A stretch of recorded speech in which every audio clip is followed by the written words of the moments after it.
Voice of Retail, I'm your host, Michael LeBlanc. This podcast is brought to you in conjunction with Retail Council of Canada.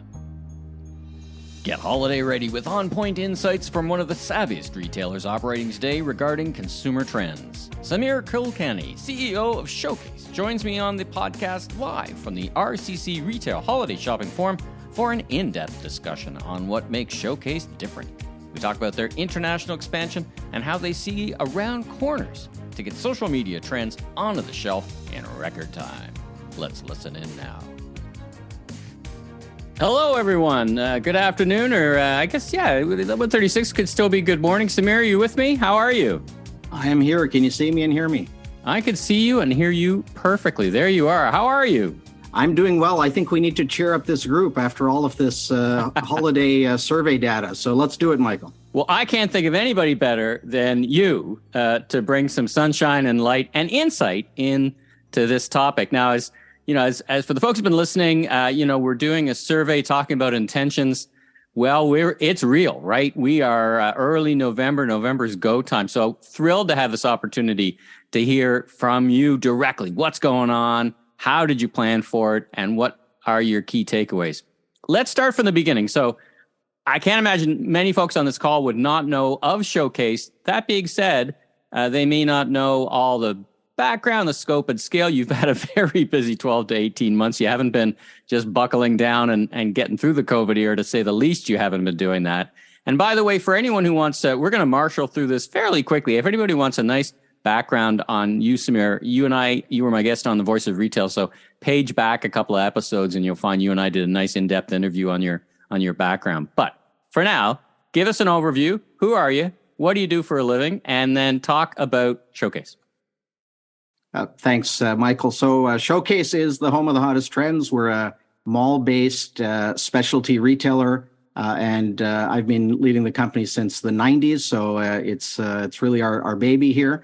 And we're essentially the social media trend store in major malls, in a mall near you, essentially. So we've got emerging trends in all kinds of different categories, and that's one of the reasons it's more difficult to define us, because we carry the latest trends in health or beauty, but also home, toys, tech, food, and we have 109 stores across Canada. These are permanent inline stores in malls. So, for example, Toronto Eaton Centre flagship, we opened last year. We have Chinook in Calgary, Metropolis in Vancouver, so coast to coast. And then it has been a busy 12 months because we're now expanding rapidly into the U.S. We opened 10 pilot stores in the Northeast just prior to the pandemic, which was great timing. But the pandemic threw some curveballs at us, but we did successfully complete the pilot, and now we're expanding in the U.S. So we're opening 31 this year. So we should have 41 in total in the U.S., in the Northeast and Midwest. And that's supported by our distribution center just outside of Buffalo. So in total, that brings us to 150 mall stores coast to coast. Yeah, you're a big player, and now you're a North American player. So I can't think of anybody better to give us some insights on what's happening on both sides of the border, just because, we look to the U.S. to get some trends. I want to talk to you about that, by the way. Learnings there that don't apply here and vice versa. But so describe the kind of mall. You described your flagship in the Eaton Centre. Do you have any standalone stores? I don't think you do. You're exclusively mall-based. Of course, you have a big e-commerce offering, but you're exclusively mall-based, right? We're exclusively in A and B malls. That's right. Right. And when you think about your e-commerce site, talk about that, because you're a social media trend. But before that, when I knew you back when I was at the Shopping Channel, Today's Shopping Choice, we were both in the same space. We were both still. A lot of our business was trend. So you came to that naturally, right, with the evolution of social media. Oh, absolutely. Social media has changed the game entirely. We used to rely on television advertised products. That concept still exists today, but in various different forms. Kickstarter is the new infomercial and so on. And now social media is the new television channel. And so essentially, Michael, we're a data company at heart, and the trend business is a tricky business, because it's hard to predict, obviously, and it changes quickly. And so we've essentially become a data business in our back end. In the old days, we used to go to a trade show or listen to a vendor about the latest, greatest, newest thing. It's become much more of an analytical business today, and it has been for the last 10 years or so. And so I'm more statistician than retailer, if you want to think of it that way. Right. And our data really splits out into the product side and the consumer side. So I can speak to that a little bit. And so on the product side, how do you identify the trend, right? And so we've developed proprietary algorithms over time that help us identify the emerging trends. So we're looking at dozens of data sources. Might be search, might be social, might be consumer behavior in store, on our website, and in other places. And then we can glean some insights from that, not as well as Luke can at Leger, but we do our best. And then we can overlay 25 years of trend data, right? So we can look back at our library of trends over the last quarter century and say, all right, is this like a Tybo videotapes from 1998, and what are the similarities or differences that there may be, or more recent examples, of course. So that data helps us really triangulate in on what the key trend is. And so that's why we can be first and fast. So we were, the first retailer to launch the no hair removal system, back in 2011. Or I remember the no. I remember. You remember it was that? Very hot, right? It came out from Australia, didn't it? That's right. Something like that, exactly. And then, of course, Disney Frozen. We were the home of Disney Frozen back when the movie had come out in 2014. The first retailer to launch weighted blankets in 2016. And then, a recent example from 2020 is really fidget toys. So, and we'll talk to that when we think about holiday. But if you look at how the consumer taste changes, people were tired of being locked down, tired of being having that screen time nonstop for their kids, and so the market shifted quickly to fidget toys. So, being able to identify those trends early. And then become the home of those trends. That's really the key on the product side. And then, of course, a nimble supply chain so we can actually get it onto the shelf quickly. But then there's the consumer data side, and it's really being able to identify consumers and then engage with them. So we have amassed a loyalty club, which we call our Insider program, of 2 million members. And it's not a point system or anything too complicated. It really just helps us identify the customers so we know who they are, where they bought, when they bought, and what they bought. So we get a better idea of what bucket they might go in, and then we can cater to them in the way that they'd prefer. So what happens at the point of sale is that 80% of our transactions are happening to identified customers. So we're not really selling to the anonymous public. And so we know who they are. And then, of course, what we can do, going back to the marketing slide we saw earlier, is, of course, email. So we send out 200 million emails a year, but we can now target those emails and personalize them. Say that number again, 200 million. 200 million, that's right. About 4 million a week. Would you describe, because you have a lot of different levers that you pull, obviously, is email at the top of that list or still close to that top of the list? It is still close to the top of the list simply because of the size of the database. But a close second would be social media advertising. So we're one of the largest social media advertisers in Canada. And the great thing about identifying our customers is we know who they are. And so we can then target them and people like them through targeted personalized ads on social. And so, and then if you think about how it comes full circle, you then can see whether they responded to an ad and came to a store and purchase something at the till because they identify themselves when they come in as well. And so that creates that marketing loop to make sure our marketing dollars are productive. So there's a data aspect on the product side, and then again on the consumer side. It's so fascinating, and I'm going to take you off, not script, so to speak, but there's been a lot of changes in privacy on the platforms, which for some would have really inhibited their ability to use the platforms in the way you're describing. But it sounds like you're an OG in terms of having that first, what we now call, what you probably have always called first-party data. So you're able to connect those dots even within the context of the modern, constraints, I guess we could say, that privacy and has put on to some of the big platforms, right? Absolutely. So privacy restrictions have increased dramatically. Basically, the large tech players aren't playing friendly with each other these days. And so a social media platform can't trace the journey of a consumer through the purchase funnel. And so a social media platform doesn't know that the consumer actually did respond to the ad and buy something. Right. The same thing is happening with email. email service providers are now having a harder time identifying which consumers actually opened their email. And so the old days of having different buckets of your engaged email audience and your disengaged, those are blurring. Oh, that's interesting. And so absolutely, Michael, you've hit the nail on the head with first party data. It's the absolute key. And we started on that a few years ago, but even then we looked to the titans of retail that had built their loyalty programs and their points programs over the years. And we took a bit of a page from their book. Interesting. Now, one last thing on the business, because I find the business so interesting.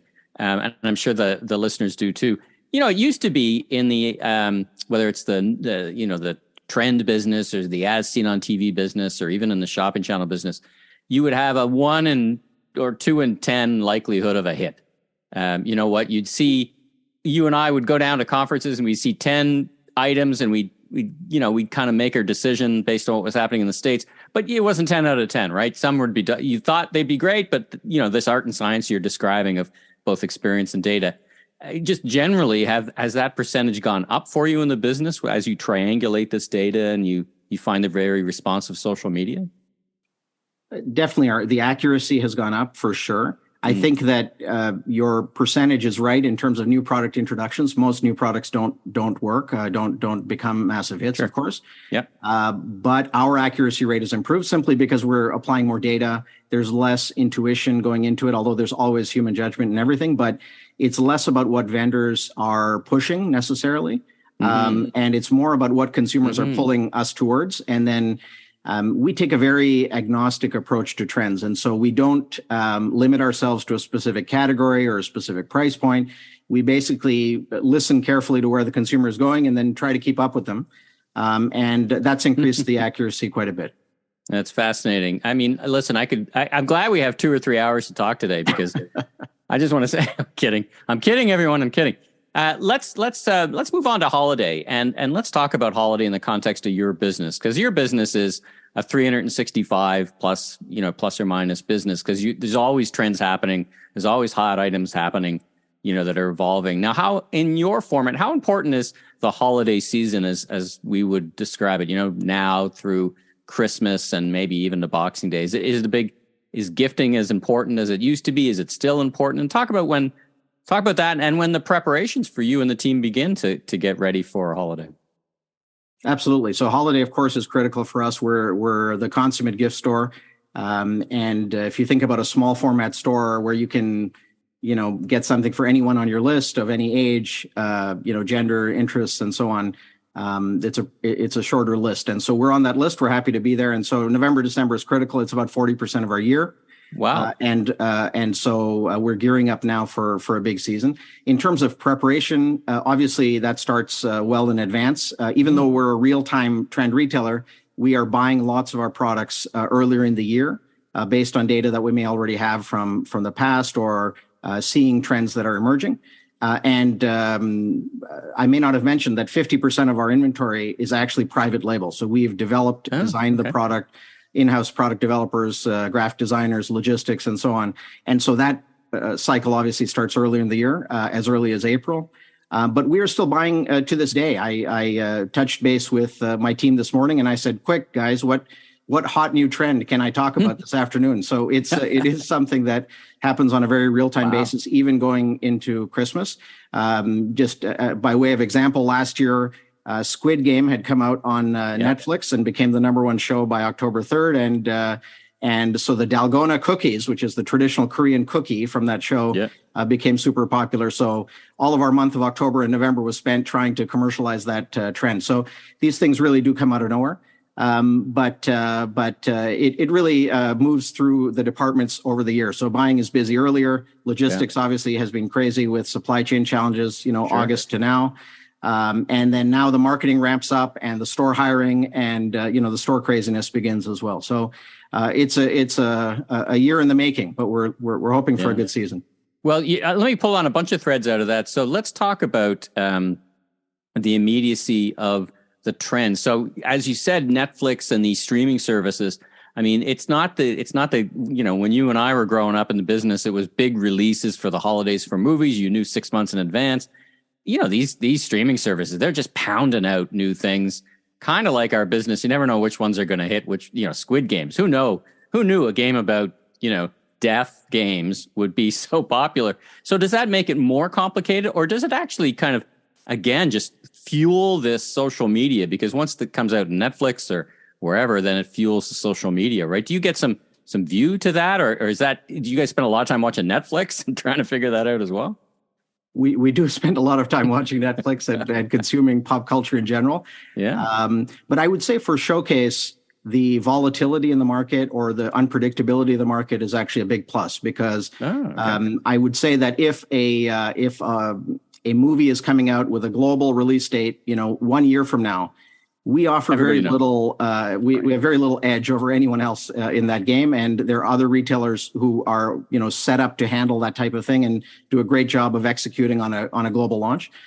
We are focused more on the emerging trends, right? So new things that come out of nowhere that most of the sector cannot pivot quickly enough to capitalize on are our specialty. So we actually like the volatility in a way because it provides more opportunity. So fascinating. Now let's talk about supply chain. So when I speak to retailers like yourself, most of them have said it's simmered down quite a bit. I mean, you can see the container rates, if you take one indicator, have gone down. They're almost, if not lower than 2019 levels. Is that your experience now, that supply chain isn't the craziness it has been during the COVID era? It's certainly better than it has been. To your point, freight rates are down. We're not seeing them quite at the pre-pandemic level, but pretty close, compared to 600% above pre-pandemic level that we saw at peak. We're quite thankful for that. But I would say that in that sense, the supply chain is improving, but we still have significant issues. Shanghai was locked down just earlier this month. We have challenges at ports and rail terminals. So there are still issues in getting goods to market. So we're hoping that things settle down. We're not back to normal. I hear still challenges and delays in the Vancouver port, even domestically, right? Moving goods from coast to coast. And precisely. So, I think, just to take a simple example, all of our goods come through Vancouver port typically. And then that was getting backlogged. And so we moved everything. We heard, Prince Rupert port down the coast there is free. Right. And so we moved everything to Prince Rupert. But of course, we weren't the only one who heard that message. And so everyone moved everything to Prince Rupert. So like a trend on Netflix. Somebody starts it, then everybody else starts watching it. Exactly. And let's talk about people. So, again, I'm as you know, I'm a co-author, as the members would know as well. I'm co-author of the Retail Conditions Report. And last time I spoke to members, they were saying, people is now kind of more a higher profile around the boardroom table than it always has been, but more than supply chain now. So you got lots of new stores, you got lots of stores to fill. You've got lots of technology people that you need, with such a data savvy organization. Talk about people. Are you finding it easier, better, harder, more difficult? And you've got lots of experience at this. So give us your take on finding people both in the warehouse and in technology and then on the front lines. So certainly the labor market has been a big challenge. This year has been very, very difficult. Retention has been challenging. There's just generally has been a frenzy in the market. But I would say that things are settling down quickly. So we saw peak turnover in the retail stores this summer, but it'll settle down really well, and that's in part due to some internal retention policy changes and other things to help reduce turn, but also because I think things are a little bit in flux for people. People may not be wanting to take a risk as much and may want to just sort of ride things out. And so we found that the labor market has stabilized somewhat, and we're seeing signs of that at least. But for this Christmas, we're hiring 500 people, both seasonal staff and for the new stores. But I do think that the labor market continues to be a struggle. Just a couple of weeks ago, Deanne and the RCC board went to Ottawa to talk more about this with Deputy Prime Minister Freeland and other important ministers. And really, that was our message to them, advocating for the retail sector that, look, we need help to fill vacancies, and anything the government can do to help would be much appreciated. At the same time, we're starting to see that slowdown. And largely the ministers acknowledge that, and that we should all be prepared for a significant slowdown now. Well, and I don't want to dwell on this because everybody's dwelling on a little bit what's going on at Twitter. I mean, you see even some of the folks in the Canadian office let go. I mean, this has a yin-yang effect. It's not great to be on that side, the receiving side of being let go from these tech companies. But on the other hand, there's thousands and thousands of great retail technology jobs that go unfilled, right? So maybe there's a bit of a yin and yang for us here in retail, right? Exactly. I would say there's a balancing out for sure. I think the challenges of the last couple of years have been primarily supply side problems. The demand was there. If we could just fill the shelf, if we could just get the product, everything would be great. And really that has switched from a supply side problem, I think, to a demand side problem where people may, retailers may have inventory, but people may not be as willing to purchase or may need more motivation to purchase. And so I think the nature of the problem is changing. And it's moving to a situation where we need to drive demand again, and that's where having the right product on the shelf, driving the advertising, engaging with customers is probably the key for the future. Let's talk for a few minutes about e-commerce versus store traffic, because during the COVID era we saw this ginormous increase in e-commerce sales. Every day was peak kind of day, but then we also, in the post-COVID world, we've seen a lot of return to the malls. You're in so many malls. Give us your sense of e-commerce versus stores. I mean, I even hate to say it versus because the two are so synchronous, both for your organization and for the business. But talk about e-commerce and talk about store traffic and stores and people coming back to the store. What do we're in, as I said, we're holiday, right? So what's happening? Sure. So e-commerce definitely spiked during the pandemic and has come back down to reality for us and for most retailers that we talk to. It's certainly down this year versus 2020 or 2021. Mm-hmm. Now, in Showcase's case, we had pivoted to become a retailer of PPE. And so our e-commerce had risen dramatically to 35% of the business. That has come back down to more historical levels, around 10%. So it's certainly slowing down.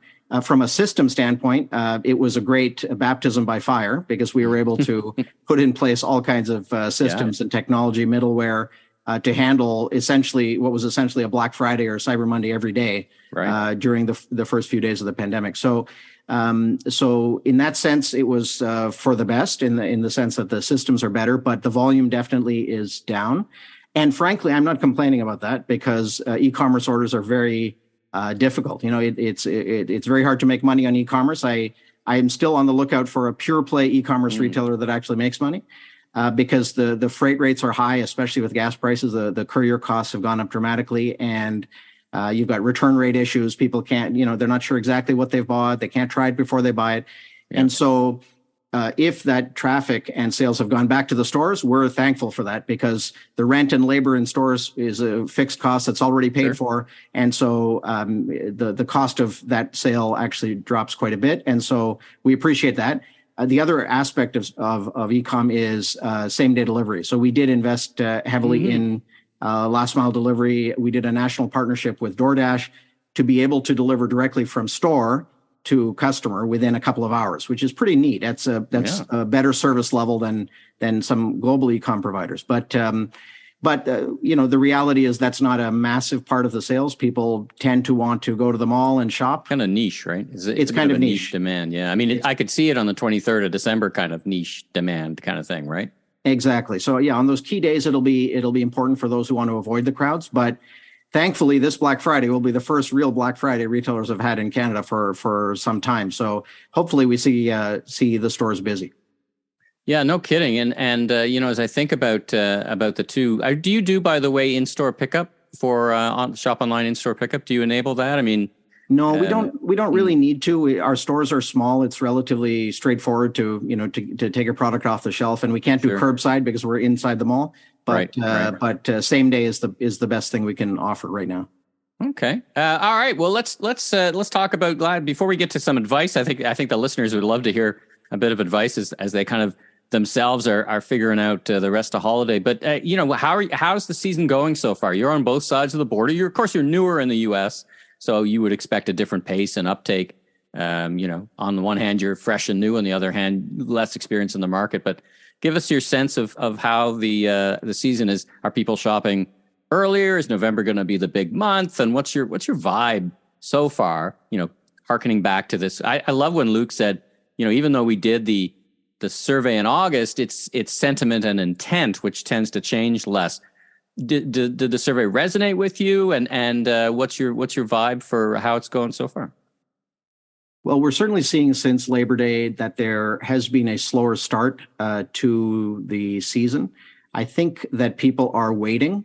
That is the general sense I get, just anecdotally. I think that people want deals, and so they're waiting for those Black Friday deals to come out and then start shopping. I think so. In my sense, and there's a few differences in our case. We've really grown very much in the candy and food category, and so Halloween was a much better year than it was season than traditionally for us, simply because of assortment changes. But generally, I think there's a slower start for sure. That said, I do think that people want to have fun. They want to experience that magic, as was mentioned earlier. And so I think that for that little bit of cheer, that little bit of happiness, those affordable price points, people do go for that. Yeah. So on a scale of 1 to 10, 10 being the best holiday the business has ever had, or let's not talk about your business. Let's talk about the industry. 1 to 10. 10 is the best the industry's seen, and 1 is being kind of, back to lockdown COVID era-ish. Where do you think the industry is going to settle? Now, I'm going to ask that on both sides of the border, because it seems a dynamic in the U.S., at least in the media narrative, is consumers are shopping earlier because they're afraid of price inflation versus holding off. I thought they'd hold off and, like you said, wait for the deals to keep coming and coming and coming. But do you have any sense on both sides of the border? Are consumers behaving a little differently, or again, do we care? Not so much, but sometimes we hear so much media from the States, it's hard to divine which might happen here. What's your perspective from a North American operator? So I'm seeing on both sides of the border that people are waiting, and in the U.S., because Black Friday is such an institution, they are definitely waiting for the end of November. And what we're seeing in the U.S. is that most retailers are closing for U.S. Thanksgiving, which is new. And so the real shopping starts 5 a.m. on the Friday of Black Friday. And so I think people just gear up for that and will get ready for that. In Canada, I think it's more of a slower build up to Black Friday, because that hasn't been as big traditionally. But I would say, back to your ranking of 1 to 10, I would say it's a 7. I think that it is, I think during the lockdowns, we all prayed for the time that there wouldn't be a lockdown. And we said, as long as we have that, everything else will be fine. We'll work. Just let me get back to normal. Let me get back to complaining about weather. Right. Let me open the door fully, and a very simple thing. And so I think we should all be grateful for that. And I think there can still be good numbers to hit this year. All right. Well, I'm going to put you in the cautiously optimistic category, which is a pretty broad category. But listen, it's wonderful to hear. All right. So let's close off here with some advice. With your experience, with what you're experiencing today. I'm going to frame it in 2 starts and 1 stop for the retailers listening, and how to handle the balance of holiday. We're early November, so it's not to get ready for the holiday, but how would you say, what are 2 things they need to do right away, and 1 thing they should just leave behind? Sure. So I would start with consumer data, and you hit on that earlier with first-party data.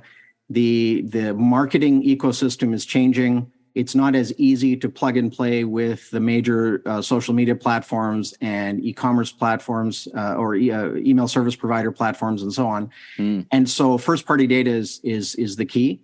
And so my recommendation to anyone who's not already doing it is engage directly with consumers, especially at the till. And it's fish where the fish are, right? Like it's never too late to start, because now you get a lot of customers in the store. So if you're going to have a program, I mean, the operators are probably, holding their heads and screaming when I say that, like, do something different in the stores on holiday. But people are there, right? They are there, and it may slow things down at the till a little bit, but then there are workarounds and there are other things that can be done. But, loyalty programs is a good way. Discounts, contests, and giveaways is another great way to get the identity of consumers. And the point here is that it pays off for many holidays to come, right? So the 2 million insiders we amassed over many, many years. And so we heard the same challenges early on about, how do you operationally execute on that? Sure. But we're very thankful that we have that today. So it's never too early to start collecting consumer data. My second start would be to reduce inventory levels. I think that's a general statement that we're seeing, a sentiment that we're seeing. Essentially, the costs are dropping for replacement inventory. And so the freight rates are dropping, the input costs are dropping for sure, plastics, metals, everything seems to be falling. And so you may have bought inventory at a higher price.